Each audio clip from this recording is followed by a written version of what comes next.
우리의 인생은 한 번입니다. 두 번 살 수 없습니다. 한 번 살아간 인생 정말 멋지게, 아름답게, 행복하게 살아가기를 누구나 원합니다. 그렇다면은 우리의 인생의 마지막 마침표 중에 항구에 도달할 때까지 어떤 인생이 가장 아름다운 인생일까요? 가장 멋진 인생일까? 이것은 또 다른 우리의 인생에 던져져야 될 질문일 것입니다. 어떤 사람은 권력을, 어떤 사람은 물질을, 어떤 사람은 지식을, 어떤 사람은 관계를 인생의 중요한 덕목으로 추구하며 살아갈 것입니다. 근데 정작 중요한 것은 우리를 창조하신 하나님의 뜻이 무엇인가, 우리가 그 뜻을 위해서 얼마나 살아가는가는 그런 우리가 생각하는 인생의 철학보다 더 중요한 것입니다. 우리는 지금 어떻게 인생의 항구를 향해서 전진해 가고 있습니까? 백화점왕 제임스 캐시 페니 이야기를 들려드리겠습니다. 그는 젊은 시절 증권에 투자했다가 1929년 미국의 증권시장 파동으로 인하여 전 재산을 잃게 됩니다. 삶의 희망을 잃어버린 그는 좌절과 절망으로 우울증에 걸려 병원에 입원하게 되고 그곳에서도 자살 충동을 못 이겨 자살을 위하여 수면제를 복용하기 시작했습니다. 하지만 수면제를 먹어도 얼마나 만성이 됐는지 듣질 않았습니다. 그러던 어느 날 아침 그의 병실 바로 옆에 옆동에서 찬송 소리가 들려왔습니다. 예배당이었습니다. 그는 찬송의 가사에 귀를 기울였습니다. 그리고 찬송은 목사님의 설교에도 귀를 기울였습니다. 설교가 끝난 후 환자들은 모두 통성으로 기도하기 시작했습니다. 이 페니는 그 기도 소리에 조용히 자신의 기도를 함께 드렸습니다. 기도하는 동안 갑자기 그의 마음에 말할 수 없는 평강이 물결처럼 밀려오는 것을 경험하게 됩니다. 그때를 그는 회상하면서 이렇게 이야기합니다. 그것은 기적이라고 말할 수밖에 없습니다. 제가 찬송과 성경 말씀과 기도 소리를 듣고 있었을 때 캄캄한 굴 속에서 서서히 빛이 비추더니 나중에는 그 굴 속이 온통 빛으로 가득 차는 것 같았습니다. 그것은 마치 지옥에서 천국으로 옮겨진 것 같은 느낌이었습니다. 라고 고백했습니다. 이 날을 기점으로 이 페니는 절망을 딛고 일어섰습니다. 태어나 그는 용기를 내어 막노동을 시작했습니다. 그리고 거기에 모은 자금으로 편의점을 열었습니다. 고객들의 작은 불편함까지 살피면서 꼼꼼히 살피기 시작했고 어떤 물건이든 고객이 반품하는 것이 있다면 받아주었다고 합니다. 무엇보다 수익성이 높은 물건을 파는 데 중점을 두지 않고 고객들이 필요로 하는 물건을 팔기 시작했다는 것입니다. 그렇게 사업은 번창해가고 직업 5만 명의 대기업으로 성장하게 되었습니다. 그리고 그는 미국의 백화점 프랜차이즈를 갖고 있는 J.C. 페니의 회장이 되었습니다. 그는 죽을 때까지 그의 소유를 선교를 위해 사용하기 시작했습니다. 그는 이런 고백을 합니다. 전에는 내가 피땀 흘려 번 돈이니 마음대로 할 권리가 있다는 생각에 젖어 있었습니다. 그러나 신앙을 가진 다음부터는 주는 기쁨이 움켜쥐고 있는 기쁨보다 훨씬 큰 것을 알게 되었습니다. 그래서 그의 J.C. 페니, 이 약자가 원래 제임스 캐시 페니입니다. 캐시도 C-A-S-H, 캐시. 그렇게 그가 그의 이름의 의미를, 근데 예수님 믿으니 어떻게 바꿨냐면은 이 J.C를 지저스 크라이스트로 바꿨다는 거예요. 그리고 바로 이 페니는 하나님을 향하여 선 자라는 의미로 재해석해서 일평생 다할 때까지 하나님의 나라와 의를 위해 살아갔다라고 그는 칭함받게 되었습니다. 이 페니가 어떻게 하나님을 위한 삶으로 변화될 수 있었습니까? 그 계기는 바로 하나님의 말씀을 들음으로 변화됐다는 것입니다. 누군가 절망과 죽음에서 소망과 생명으로 변화되기를 원한다면 반드시 거기에는 통로가 있어야 되는 건 바로 말씀의 들음이라는 것입니다. 한 사람의 변화를 위해서 누군가 그들에게 말씀을 전해주는 복음 전달자가 있어야 한다는 것입니다. 그래서 예수님은 부활로 승천하시기까지 제자들과 함께 계시면서 그들에게 마지막 명령, 땅끝까지 증인되는 복음 전함의 사명을 맡기셨습니다. 그렇습니다. 인생의 가장 아름다운 마침표는 무엇인가? 복음의 사명을 감당하다가 주님 나라 가는 것입니다. 오늘 그렇게 주님 나라 가는 분을 한번 만나보겠습니다. 바로 순교의 순간까지 복음을 전한 스데반 집사님입니다. 스데반 집사님은 사도들을 대신해 구제 사역을 하도록 초대교회에 뽑힌 7지사 중 가장 먼저 이름이 등장하는 인물입니다. 그만큼 그는 성령과 모든 행실이 충성된 복음 전함의 사람이었던 것입니다. 그렇게 사명을 감당하던 그는 오늘 돌에 맞아 순교하게 됩니다. 그의 죽음의 순간을 외적으로 보면은 참으로 고통스럽고 비참하고 억울한 모습처럼 생각되지만 영적으로 하나님 편에 서게 본다면 바로 하늘이 열린 것, 예수 그리스도께서 하나님 우편에 계신 것을 보며 하나님 품에 안긴 아름다운 삶의 마침을 찍게 된 것을 또한 보게 됩니다. 우리 이 시간 스데반 집사님의 마지막 말씀을 통해서 복음의 사명자인 우리들의 삶의 방향성이 어떻게 걸어가야 될지를 함께 좀 생각해 보고자 합니다. 자, 오늘 말씀 51절부터 60절은 우리에게 복음의 사명자인 우리는 어떻게 살아가야 할까를 이렇게 말씀합니다. 바로 복음을 전하는 삶을 추구해야 한다는 것입니다. 복음을 전하는 삶을 추구해야 한다. 우리 삶에 여러 가지 추구하고 우리가 누릴 게 있겠지만 가장 중요한 것은 복음 전함의 삶이 가장 소중하다는 것입니다. 헬라파 유대인들과 스데반 집사는 이 회당에서 논쟁하기 시작했습니다. 근데 누구도 지혜와 성령이 충만한 이 스데반 집사를 이길 수는 없었습니다. 사람이 말로써 대화를 하지만 나중엔 싸움이 되듯이 논쟁으로 일어나서 스데반 집사를 이길 수 없게 된 유대인들은 분노하게 됩니다. 그리고 음모를 꾸밉니다. 어떤 음모인가? 스데반 집사가 성전을 모독하고 율법을 거슬렀다고 사내들인 공의에 고발한 것입니다. 이 고발의 내용은 우리 예수님을 고발한 내용과 똑같습니다. 거짓 선지자들, 거짓의 영들은 항상 사람을 참소하고 거짓을 만들어냅니다. 그들이 왜 이렇게 그를 고발한 것입니까? 스데반을 죽이고 싶었기 때문입니다. 그런데 이 사도행전 6장 15절에 보면 스데반의 얼굴을 어떻게 표현하냐면 공회 중에 앉은 사람들이 다 스데반을 주목하여 보니 그 얼굴이 천사의 얼굴과 같더라라고 설명하고 있습니다. 공회 앞에 섰지만 스데반 집사의 얼굴이 성령의 충만함을 통해서 전혀 꿀릴 것 없이 당당함으로 하나님의 영광의 빛을 비추고 있었다는 것입니다. 한쪽에서는 억울하게 사람을 죽이려는 많은 무리들이 있는 반면에 한쪽에서는 그리스도의 복음을 정결하게 지키는 거룩한 주의 종이 있었다는 겁니다. 그리고 사도행전 7장으로 넘어와 오늘 우리가 읽은 본문의 말씀 앞에 있는 것처럼 스데반 집사님 마지막 설교를 하기 시작합니다. 스데반은 마지막 최후 진술에서 이스라엘 역사를 이야기하기 시작했습니다. 아브라함으로 시작되는 이스라엘 족장시대의 역사를 이야기하면서 하나님이 우리를 선민으로 택하신 것이 얼마나 은혜입니까를 이야기하기 시작했습니다. 감사해야 될 일이라는 것입니다. 그리고 모세가 하나님의 소명을 받아 이스라엘 자손을 애굽에서 이끌어내었고 그리고 우상 숭배를 하지 않도록 그저 하나님 친백성 삼으셨는데 이스라엘은 어느 순간 구원의 은혜를 잃어버리고 우상 숭배에 빠졌음을 책망하기 시작했습니다. 그리고 이 모습이 바로 현재의 여러분의 모습과 동일하다라고 이야기하기 시작했습니다. 당시 유대인들은 성전을 우상처럼 섬겼습니다. 이런 죄악의 답습이 조상 때부터 끊임없이 내려왔던 관습이었다라고 지적한 것입니다.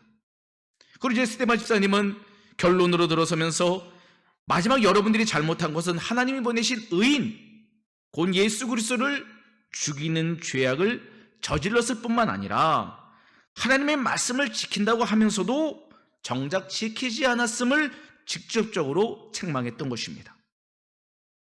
그리고 오늘 본문 우리 60절 말씀처럼 스데반 집사님 돌에 맞아 죽고 순교하게 됩니다. 스데반 집사님의 이런 설교는 유대인들로 하여금 자제력을 잃게 하고 분노하게 만들었습니다. 그들은 설교를 듣는 중에 마음이 찔림을 받았다라고 합니다. 54절 말씀에 보면 그들이 이 말을 듣고 마음에 찔려 그를 향하여 이를 갈거늘 이렇게 기록합니다. 여기 마음에 찔려라는 찔려는 톱으로 조각조각 잘라내는 것을 의미합니다. 그러니까 말씀을 들을 때 그들의 마음이 조각조각 잘려나갔다는 겁니다. 그래서 아팠다는 겁니다. 유대인들의 마음이 매우 격렬하게 반응했음을 보게 됩니다. 하지만 그들의 심적인 이런 반응은 하나님 뜻대로 돌이키는 회개의 반응이 아니라 그들의 죄악이 들킨 것에 대한 분노의 반응이었다는 겁니다. 그리고 스데반 집사님은 하늘이 열린 것을 보고 예수님이 하나님의 우편에 계신 것을 말했습니다.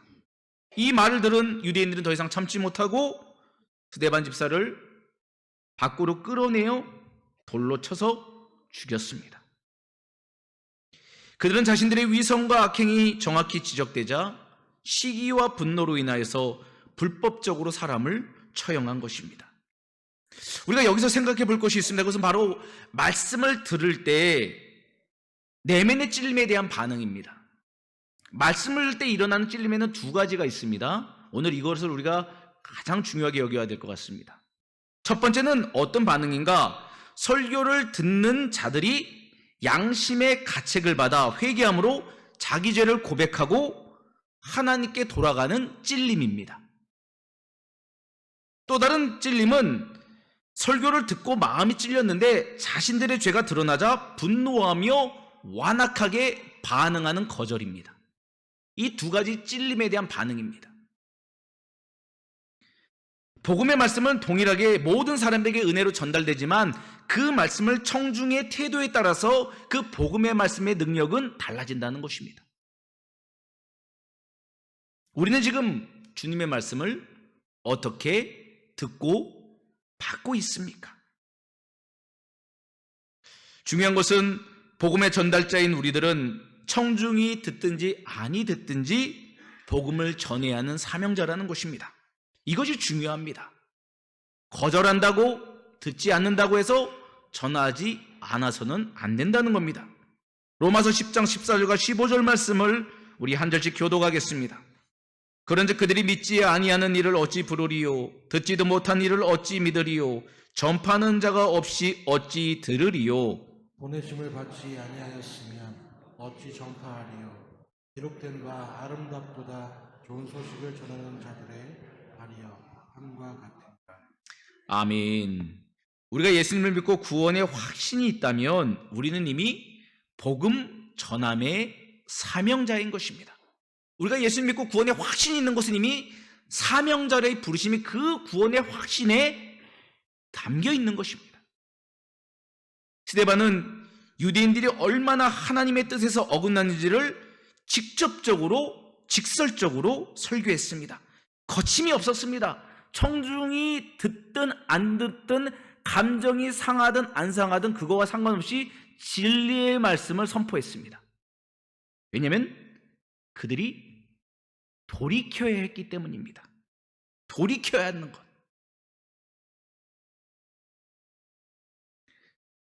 말씀을 듣는 것은 너무나 중요합니다. 말씀에는 놀라운 생명의 회복의 능력이 담겨 있습니다.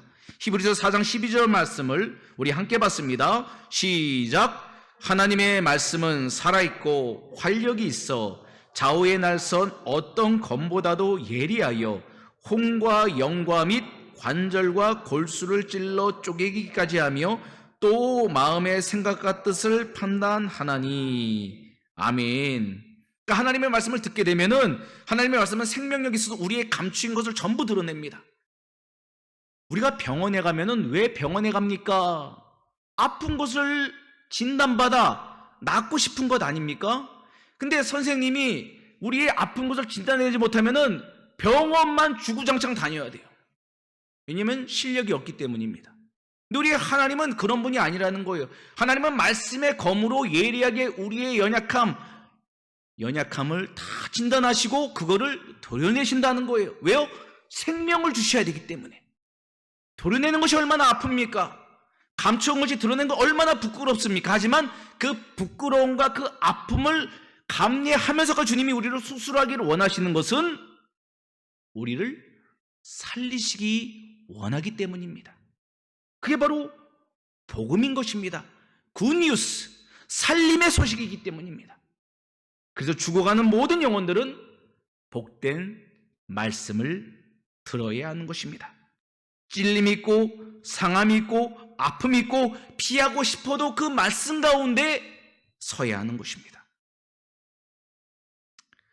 복음을 전할 때 듣기 좋은 말을 하면 참 좋겠지만 더 중요한 것은 하나님의 말씀을 정확히 전하는 것입니다. 복음의 말씀을 들은 사람들이 마음의 찔림을 받아 그 전해주신 말씀을 믿는 것과 믿지 않는 것, 영접하는 것과 거절하는 것은 우리의 영역이 아니기 때문입니다. 근데 중요한 것은 복음 전달자는 복음의 말씀을 정확하게 전달하는 것은 중요한 사명인 것입니다. 사명자 역할은 전하는 데 거기까지입니다. 그러므로 복음 전달자인 우리들이 복음을 전할 때 듣는 사람들의 반응까지 고려하면서 염려하거나 지레 겁먹을 필요는 없는 것입니다. 우리가 전하지만 성령님의 역사로 그들을 찔리게 하시고 구원으로 초대하시고 회개케 하시기 때문입니다. 그러므로 우리는 죄에서 허우적거리는 사람들을 향해서 그들이 죄에서 빠져나올 수 있도록 죄가 무엇인지를 알게 하는 복음을 들려주어야 합니다. 자, 예레미야 20장 7절부터 9절 말씀을 우리 함께 보겠습니다. 우리 한 절씩 교독합니다. 여호와의 주께서 나를 권유하심으로 내가 그 권유를 받았사오며 주께서 나보다 강하사 이기셨으므로 내가 조롱거리가 되니 사람마다 종일토록 나를 조롱하나이다. 내가 말할 때마다 외치며 파멸과 멸망을 선포하므로 여호와의 말씀으로 말미암아 내가 종일토록 치욕과 모욕거리가 됨이니라. 함께 봤습니다. 내가 다시는 여호와를 선포하지 아니하며 그의 이름으로 말하지 아니하리라 하면 나의 마음이 불붙는 것 같아서 골수에 사무치니 답답하여 견딜 수 없나이다. 아멘. 우리가 마땅히 하나님의 말씀을 안다면은요, 복음을 전할 수밖에 없다는 것을 예레미야 선지자가 우리에게 이야기하고 있습니다. 예레미야 선지자는 하나님의 말씀을 받았습니다. 말씀을 전하라고 말씀을 주셨습니다. 근데 말씀을 전하면은 할렐루야하고 자기네 민족이 돌이킬 줄 알았는데 이게 웬일입니까? 전하면 전할수록 웃음거리와 조롱거리가 되었습니다. 망한다고? 안 망하는데 당신은 거짓 선지자야. 이렇게 예레미야 선지자를 치부했습니다. 그를 깊은 구덩이에 빠뜨렸습니다. 그는 그 깊은 구덩이에서 절망의 눈물을 흘려야만 했습니다. 그런데 그래서 예레미야 선지자는 다짐했습니다. 제가 다시는 나가서 예수의 옛자도 꺼내지 않겠습니다. 이렇게 다짐을 했어요. 내가 어디 가서 내가 교회 다니는 집사라고 말하나 봐라. 내가 장로라고 이야기하나 봐라. 내가 절대 내가 예수 안 믿는다는 것처럼 행동해야지 라고 결심을 했다는 거예요. 누가? 예레미야 선지자가요. 그런데 그렇게 결심을 하고 살아가려 했는데 하나님의 말씀을 받아서 그 말씀이 자기의 마음 심장을 불태워 버린다는 거예요. 말하지 않고는 견딜 수 없을 만큼 자기에게 고통을 주셨다는 거예요. 왜요? 생명을 살리라고 말씀을 줬더니 너 지금 뭐 하고 있냐는 거예요. 그래서 자기가 그 고통 때문이라도 말씀을 또 오늘 나가서 전했다는 거예요. 나가서 전하면 어떡합니까? 할렐루야 합니까? 아니라는 거예요. 또 부끄러워요. 하지만 하나님의 마음을 알게 됐으니 오늘도 예레미야 선지자는 말씀을 전하러 나갔다라고 오늘 본문에 기록하고 있습니다. 그렇습니다. 우리가 하나님의 말씀을 믿어 구원받고 그 말씀을 붙잡고 인생의 항해를 하는 항해사 아니겠습니까? 그러면 우리 인생의 나침반에서 그 말씀 따라가는 우리가 그 말씀을 담아내고 있다면 말씀을 어떻게 전하지 않겠습니까? 우리는 스데반 집사님처럼 예레미야 선지자는 말씀의 종들 아닙니까? 이 말은 우리는 말씀의 전달자가 복음의 사명자가 되어야 한다는 겁니다. 구원은 전적으로 하나님의 역사이지만 하나님은 우리를 구원 역사의 동역자로 불러주셨다는 겁니다. 그 일에 함께 동역하자고 우리를 일꾼 삼으셨다는 겁니다. 그러므로 사람이 듣든지 아니 듣든지, 그 사람이 그것을 믿든지 아니 믿든지 너무 염려하지 마시고 오늘부터 우리 복음을 전하기를 바랍니다. 어느 집사님의 고백을 소개하겠습니다.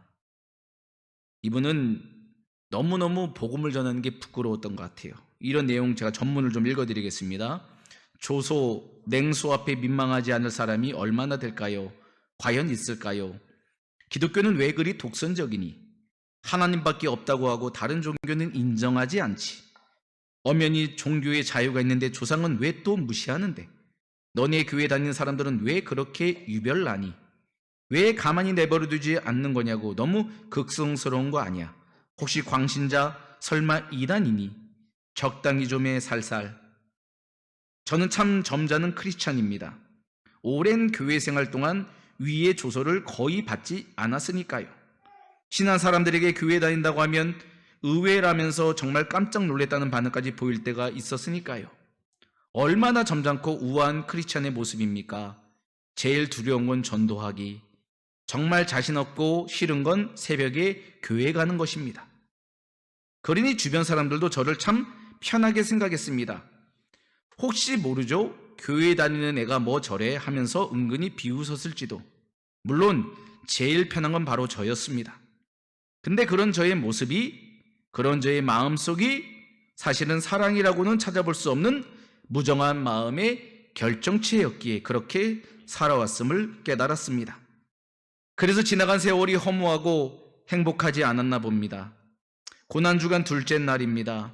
이제는 예수님의 십자가가 눈에 보이고 십자가의 보혈이 내 가슴을 적십니다. 그 피를 외면할 수가 없습니다.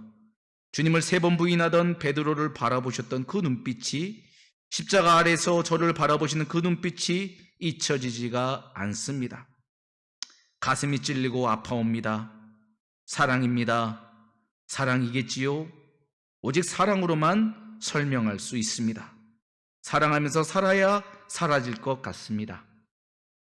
사랑하겠습니다.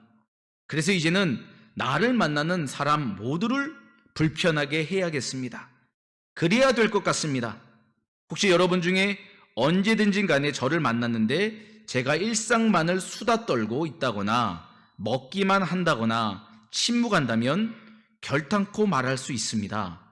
당신을 사랑하지 않기 때문입니다. 당신을 향한 사랑이 없기 때문입니다. 당신을 위해 기도하지 않았기 때문입니다. 그러므로 서운해하셔야 합니다. 불쾌하셔야 합니다. 이건 제 자신에 대한 선포이기도 합니다. 나의 허락된 이들을 위해 기도해주고 사랑하자. 어렵지만 말입니다. 한 집사님의 고백의 내용입니다. 성도 여러분, 어떻게 이 고백의 내용에 어떻게 공감하실 수 있습니까? 저는 너무 공감이 가더라고요. 우리는 사랑해라 말하지만 진짜 사랑은 죽음으로 가는 영혼을 돌이키는 거 아니겠습니까? 내 자녀와 내 남편과 내 아내가 불구덩이로 들어가는데 그걸 그냥 바라보는 것이 사랑이라고 말하는 사람은 거짓입니다. 그건 사랑일 수 없습니다. 사랑은 자기 희생 아닙니까? 예수님 전에서 그 사람이 살 수만 있다면 내 모멸감, 내가 겪게 되는 거절감, 내가 받게 되는 수치감을 왜 견디지 못하는 것입니까? 정말 사랑하지 못하니까 내 육이 싫은 것 아닐까요? 예수님 믿고 구원받은 사람이 가장 사랑하는 행위는 복음 전함에 있습니다. 진리를 아는 자가 진리를 모르는 자 앞에서 침묵할 수는 없는 것입니다.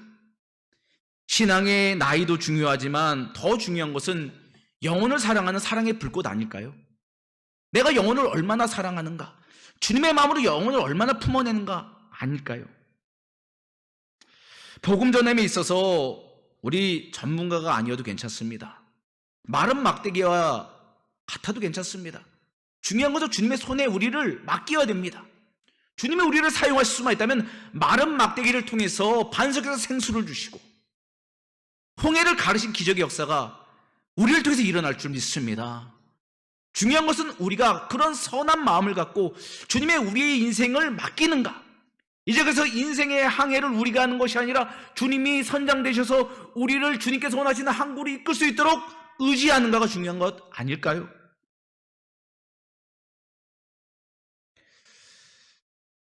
스데반 집사님은 죽기까지 자신의 동포들에게 복음을 전했습니다. 우리들도 예수님의 심장으로 변화되어 불붙듯이 복음을 전하기를 바랍니다. 우리 사랑하는 가족에게 누가 복음을 전해야 됩니까? 바로 우리 자신입니다. 우리 직장, 우리 동료들에게 누가 복음을 전해야 됩니까? 바로 우리라는 것입니다. 우리도 주의 종들이 걸어갔던 복음 전함의 사명을 끝까지 감당을 통해서 주님 나라 갈 때까지 끝까지 사명 감당하는 우리 모두가 되기를 간절히 소망합니다. 말씀을 맺겠습니다. 이제 스데반 집사님은 하나님 편에 올라갔습니다. 하지만 집사님 보여준 담대한 복음 선포의 사역은 우리가 계승해야 될 것입니다. 우리 모두 부활의 증인답게 예수는 그리스도인 복음을 전하는 복된 복음 전달자의 사명 다 감당함을 통해서 주님 앞에 서는 날 잘했다 칭찬받는 주의 종들 다 되기를 주님의 이름으로 축원합니다.